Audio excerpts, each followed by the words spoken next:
వాక్యాన్ని ఎప్పుడైతే హృదయంలో తీసుకుంటామో, ఇది నా కొరకు నా దేవుడు మాట్లాడాడు అన్నప్పుడు కదా వాక్యము నీలో పని చేస్తుంది. అందుకే దేవుడు ఏమంటున్నాడో తెలుసా?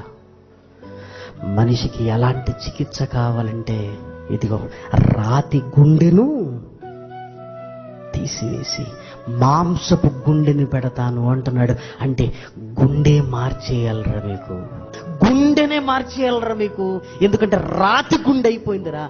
తల్లి లేదు, తండ్రి లేదు, స్నేహితుడు లేదు, చివరికి దేవుడు లేదు. నా ఆటే నాకు సర్వస్వం, నా ఇంటర్నెట్టే నాకు సర్వస్వం, నా ఫోనే సర్వస్వం అనుకుంటున్నావు. మరలా నువ్వు మామూలు మనిషివి కావాలి అంటే ఇదిగో నీ గుండె తీసేయాలి, నీ గుండెను తీసి పెట్టాలి, నీ గుండెని తీసి పెట్టాలి.